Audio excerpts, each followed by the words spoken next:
PM Modi ने राष्ट्र को दी शक्ति की सौगात। मुंबई में 3 जंगी जहाज नौसेना को किए समर्पित। आईएनएस सूरत, आईएनएस नीलगिरी और आईएनएस वागीश्री राष्ट्र को किया समर्पित। युद्धपोत में 75% सामान भारतीय। भारत की समुद्री विरासत को लेकर बोले पीएम मोदी, बोले गौरवशाली रहा इंडियन नेवी का इतिहास। पीएम मोदी ने अपने सागर मंत्र का भी किया जिक्र। कहा, सागर मतलब security and growth for all in the region. Sagar का मतलब है security and growth for all in the reason.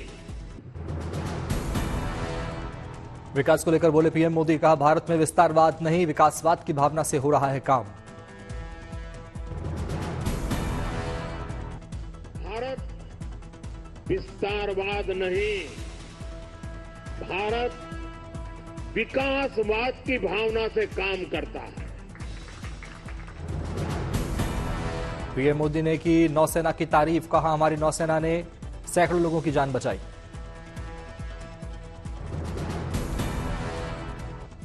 Mumbai में महायुति विधायकों से संवाद करेंगे पीएम मोदी। बख्शी खेमे में विखराव के बीच देंगे एकता का संदेश। बैठक में विधान परिषद सदस्य भी रहेंगे मौजूद। पीएम मोदी खारघर में इस्कॉन मंदिर का करेंगे उद्घाटन। श्री कृष्ण भक्तों में उत्साह की लहर।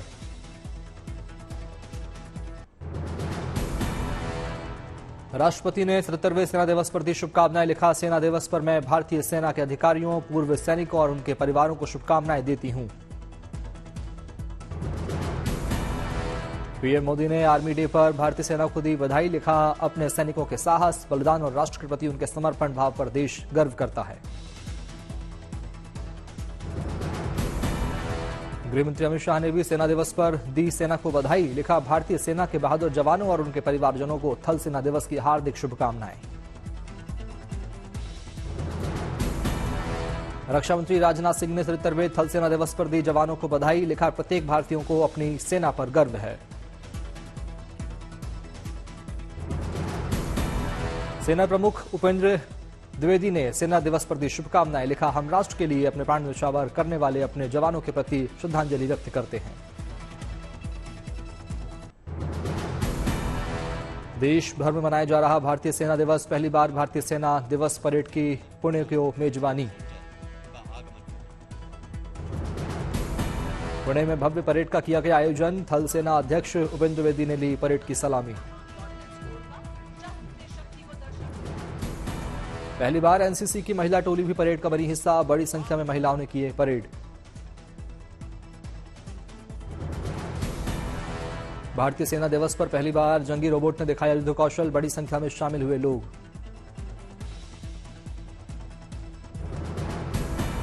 सेना दिवस पर शहीदों को दी गई श्रद्धांजलि। शहीदों को दिया गया सम्मान।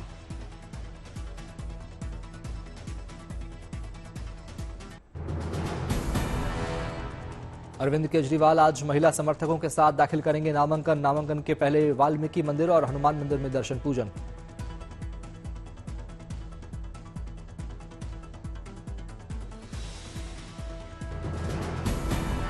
नामांकन से पहले दिल्ली में केजरीवाल का शक्ति प्रदर्शन। केजरीवाल ने निकाली पदयात्रा। सुनीता केजरीवाल भी हुई शामिल।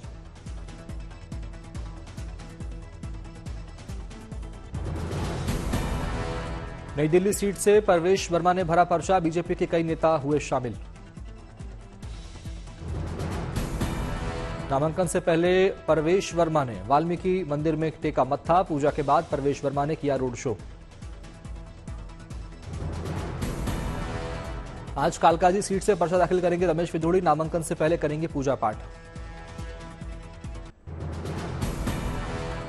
दिल्ली में कांग्रेस के नए दफ्तर का सोनिया गांधी ने किया उद्घाटन। दिल्ली के 9A कोटला मार्ग होगा कांग्रेस मुख्यालय का नया पता।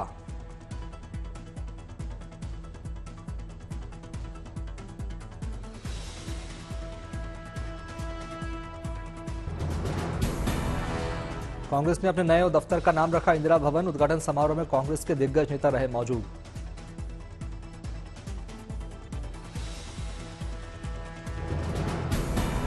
दिल्ली में नए कांग्रेस मुख्यालय के बाहर लगे पोस्टर। पूर्व पीएम के सम्मान में दफ्तर का नाम सरदार मनमोहन सिंह भवन रखने की मांग।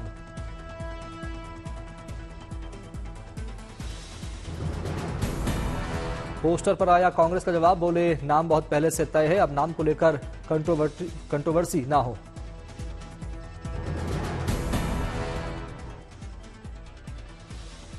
ये नाम बहुत पहले से तय हुआ है, इस बात पे कंट्रोवर्सीज नहीं उठनी चाहिए। ये बहुत पहले से नाम 10 साल पहले से नाम तय हुआ है। कहा जा रहा है कि मनमोहन सिंह भवन के नाम पर होना चाहिए। ये नाम बहुत पहले से तय हुआ है, इस बात पे कंट्रोवर्सीज नहीं उठनी चाहिए। ये बहुत पहले से नाम 10 साल पहले से नाम तय हुआ है।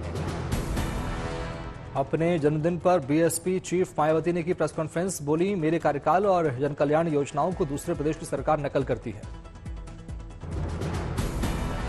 मायावती ने बाबा साहब के मिशन को लेकर दिया नया नारा, कहा बाबा साहब का मिशन अधूरा, मायावती करेंगी पूरा।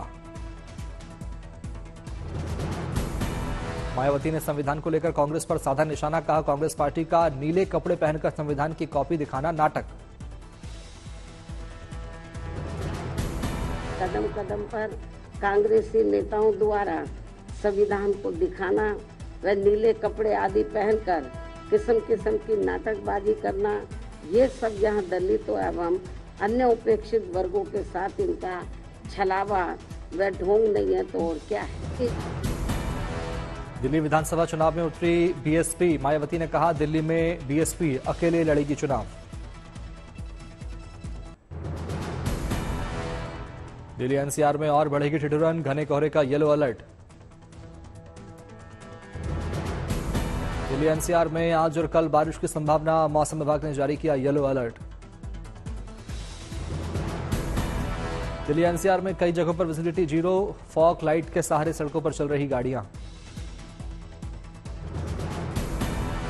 दिल्ली में कोहरे के चलते विजिबिलिटी बेहद कम, गाड़ियों की रफ्तार धीमी।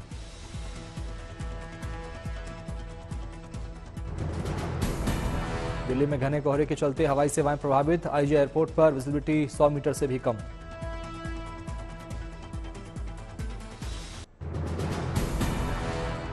दिल्ली समेत उत्तर भारत में कोहरे की मार, घने कोहरे के चलते दिल्ली आने वाली 26 ट्रेनें लेट।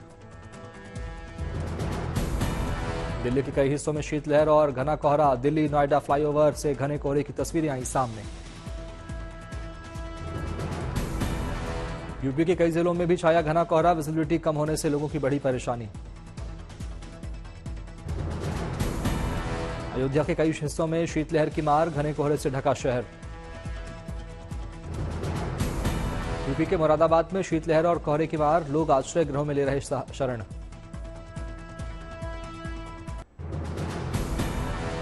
लखनऊ में भी बदला मौसम का मिजाज, कई इलाकों में छाया कोहरा, ठंड से बचने के लिए अलाव का सहारा ले रहे लोग।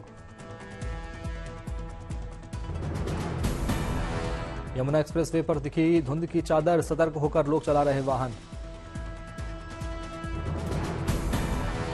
आगरा में छाया घना कोहरा, विजिबिलिटी बेहद कम। सोनीपत में घने कोहरे के चलते विजिबिलिटी हुई बेहद कम, रेंगती दिखी गाड़ियां। मुंबई के कई इलाकों में छाई धुंध, लोगों की बड़ी परेशानी।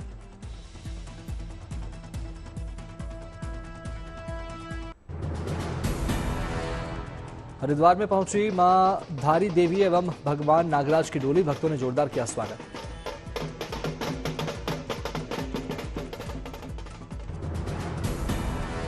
मां धारा देवी एवं भगवान नागराज की शहर में निकाली गई शोभा यात्रा, गीतों पर जमकर थिरके श्रद्धालु।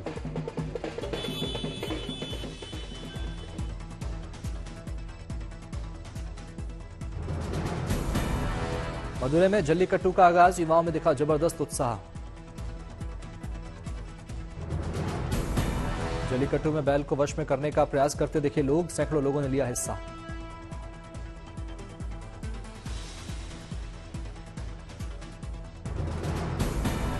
अयोध्या में रामलला के दर्शन के लिए उमड़ा आस्था का सैलाब, बड़ी संख्या में भक्तों ने किए रामलला के दर्शन। प्रयागराज महाकुंभ का तीसरा दिन, भक्तों ने त्रिवेणी संगम में लगाई आस्था की डुबकी।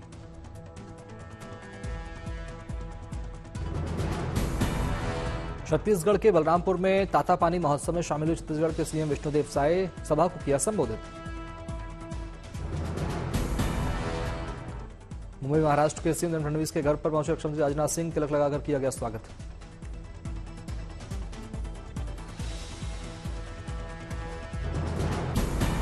ठंड और कोहरे के बीच दिखा जवानों का हाई जोश। कर्तव्य पथ पर गणतंत्र दिवस के परेड अभ्यास से कदम ताल करते नजर आए जवान।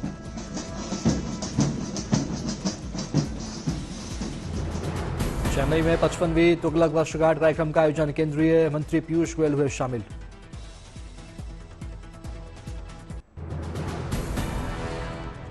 केरल के पथानमथिट्टा में मकर विलाक्कू उत्सव पर सबरीमाला मंदिर में लगा भक्तों का तांता। सबरीमाला सन्निधानम में बड़ी संख्या में श्रद्धालुओं ने की पूजा अर्चना।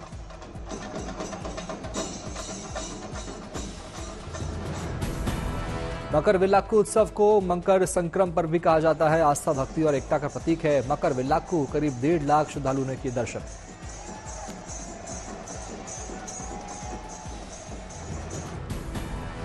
सीएम मोहन यादव ने चित्रकूट के कामतगिरी पर्वत स्थित कामतानाथ मंदिर में की पूजा अर्चना। कहा, अयोध्या की तर्ज पर होगा चित्रकूट धाम का विकास। चित्रकूट के रामवन संस्कृति भवन में पौधारोपण भी किया। राज्य ग्रामीण आजीविका मिशन के सहायता समूह द्वारा क्रय किए गए स्ट्रॉ, रीपर मशीन और सुपर सीडर मशीन को दिखाई हरी झंडी। असम के मुख्यमंत्री हिमंता बिस्वा शर्मा भगोली बिहू पर्व पर कामरूप में कृषि उत्पादन कार्यक्रम में हुए शामिल। सीएम बिस्वा का दिखा अनोखा अंदाज, चलाया ट्रैक्टर। जम्मू के अखनूर में 9वें भूतपूर्व सैनिक दिवस पर अत्याधुनिक हथियारों और उपकरणों की लगाई गई प्रदर्शनी। सेना के अफसरों और जवानों ने हथियार के बारे में दी जानकारी। हथियारों की प्रदर्शनी में मॉडर्न टेक्निक से लैस गाड़ी रही आकर्षण का मुख्य केंद्र। रेतीले, बर्फीले और कीचड़ भरे रास्तों पर भी चलने में सक्षम है वाहन।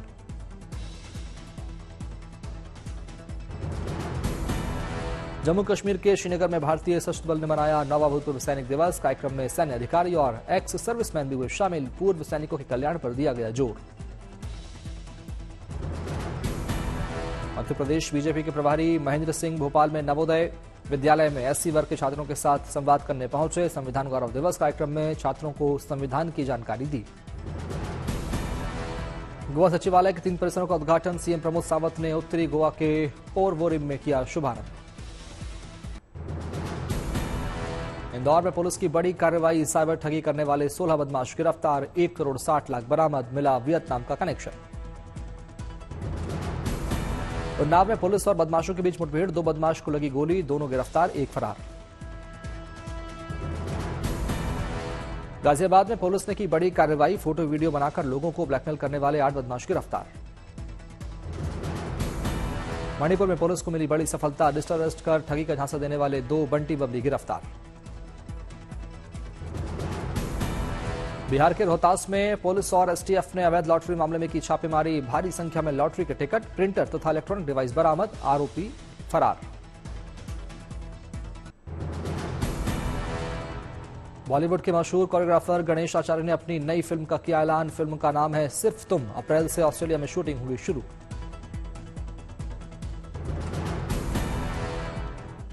फिल्म आजाद के निर्माता ने बीटीएस वीडियो किया शेयर। इसमें रासा थडानी और अमान देवगन के अलावा सभी क्रू मेंबर्स और कलाकार शूटिंग के दौरान कड़ी मेहनत करते नजर आए। 17 जनवरी को सिनेमाघरों में देगी दस्तक। फिल्म नागिन में नजर आएंगी श्रद्धा कपूर। जल्द शुरू होगी फिल्म की शूटिंग। फिल्म निर्माता निखिल द्विवेदी ने सोशल मीडिया पर एक तस्वीर शेयर की जिसमें फिल्म की स्क्रिप्ट की झलक मिली है। फिल्म महाअवतार नरसिम्हा का टीजर जारी। फिल्म 5 भाषाओं में होगी रिलीज। माधुरी दीक्षित ने खरीदी करोड़ों की फरारी कार। मीडिया रिपोर्ट्स के मुताबिक माधुरी ने फरारी 296 GTS खरीदी है जिसकी कीमत करीब 6 करोड़ रुपए से ज्यादा बताई जा रही है। महाभियोग का सामना कर रहे दक्षिण कोरिया के राष्ट्रपति यून सुक योल गिरफ्तार। राष्ट्रपति ने एक वीडियो संदेश जारी कर कहा उनके विरुद्ध जांच अवैध। खून खराबा रोकने के लिए दी गिरफ्तारी। यूक्रेन ने रूस पर अब तक के सबसे बड़े हमले का किया दावा। यूक्रेनी सेना ने रूस के कई क्षेत्रों में गोला बारूद डिपो और रासायनिक संयंत्रों को बनाया निशाना। इनमें से कुछ हमले सीमा से सैकड़ों किलोमीटर दूर हुए। जर्मन के रक्षा मंत्री बोरिस पिस्टोरियस अचानक पहुंचे यूक्रेन। राष्ट्रपति जेलेंस्की से की मुलाकात। कहा 23 फरवरी के बाद जर्मनी में कोई भी सरकार आए यूक्रेन को मजबूत समर्थन मिलता रहेगा। गाजा में युद्ध विराम का कभी भी हो सकता है ऐलान। सीज फायर मसौदे को हमास ने किया स्वीकार। मध्यस्थता कर रहे अमेरिका और कतर के अधिकारियों ने कहा मसौदे को दिया जा रहा अंतिम रूप। गाजा में युद्ध विराम के लिए इजराइल और हमास के बीच अपेक्षित समझौते के खिलाफ यरूशलेम में प्रदर्शन। सड़कों पर उतरे सैकड़ों लोगों ने हमास को शैतान बताते हुए उससे समझौता न करने की अपील की।